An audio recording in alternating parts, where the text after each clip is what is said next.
చిట్టి రొయ్యలు అంటే చాలా చిన్న రొయ్యలు ఉంటాయండి. అంటే చిన్న రొయ్యలు అంటే కోసి రొయ్యలు అయితే కాదండి. చాలా చిన్న రొయ్యలు కాకుండా దానికంటే కొంచెం పెద్ద రొయ్యలు. వీటిని మనం కర్రీ చేయడం టమాటా ఫ్లేవర్తో మనం ఎలా చేసుకుంటామో నేర్చుకుందామండి. అంటే టమాటా రొయ్యలు వేస్తారు, చేస్తారు, కానీ దాన్ని చేసే విధం వేరు, ఇది వేరే ఒక విధంగా నేనైతే చేశానండి. ముందుగా ఈ రొయ్యలను శుభ్రంగా ఉప్పు నీటిలో కడిగేసి తర్వాత ఉప్పు, పసుపు, నూనె, కారం, మసాలా ఇవన్నీ వేసి, యాక్చువల్లీ ఇందులో అల్లం వెల్లుల్లి పేస్ట్ కూడా మ్యారినేట్ చేసేటప్పుడు వేసేసానండి. వేసేసి ఒక బాక్స్లో పెట్టాను. పెట్టి మనం ఫ్రిడ్జ్లో పెట్టుకోవాలండి. ఒక హాఫ్ అన్ అవర్ ఫ్రిడ్జ్లో పెట్టుకోవాలి.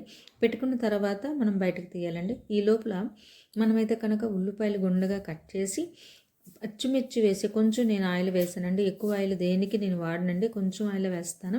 కొంచెం ఆయిల్ వేసేసి అందులోన పచ్చిమిర్చి, ఉల్లిపాయలు వేసి బాగా వేయించానండి. వేయించిన తర్వాత అంటే మరీ బ్రౌన్ కలర్ వచ్చేంత వరకు నేను వేయించలేదు. కొంచెం పచ్చి పచ్చిగా ఉంటుండగానే ఈ మ్యారినేట్ చేసిన రొయ్యల్ని వేసానండి. రొయ్యల్ని చేసి చాలాసేపు వేయించాలండి.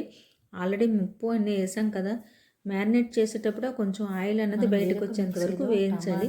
తరువాత వేరొక మిక్సీలో టమాటా, వెల్లుల్లి, మళ్ళీ వెల్లుల్లి కొంచెం వేయాలండి. వేసేసి స్మూత్గా చేయాలి. అంటే మరీ మెత్తగా కాదు, మరీ గట్టిగా కాకుండా మనం ముద్దగా చేసుకోవాలి. మరీ ప్యూరీలాగా మెత్తగా చేయకూడదు. చేసి దాన్ని కూడా ఈ వేగిన రొయ్యలు ఉంది కదండి, నూనె పైకి వచ్చింది కదా, అందులో ఈ పేస్ట్ని వేయాలండి. వేసి మళ్ళీ బాగా కలపాలండి. కలిపిన తర్వాత మనం మిక్సీ కడిగిన నీరని లేకపోతే మామూలు మంచినీళ్ళు కానీ వేసేసి మనం చాలా టైం ఉడికించాలండి. రొయ్యలు అన్నది మనం అందులో వేసే ఉల్లిపాయలు అవన్నీ కూడా చక్కగా ఉడికిపోతాయండి. ఇంచుమించు అవి రొయ్యలు మనకు కనిపించట్లేదు అనుకుంటారు, కానీ కొంచెం ఎక్కువ ఉల్లిపాయలు, టమాటా జ్యూసు అన్నీ వేయడం వల్ల ఉంటుంది. ఈ టమాటా పులుపుదనం అన్నది ఎక్కువ రాదండి, కొంచెం చిన్న పులుపు వస్తుంది.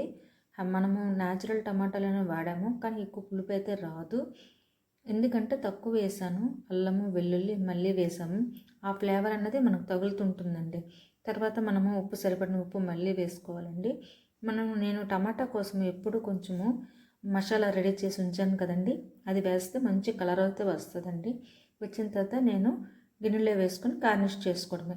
కొత్తిమీర వేస్తే వేయచ్చు.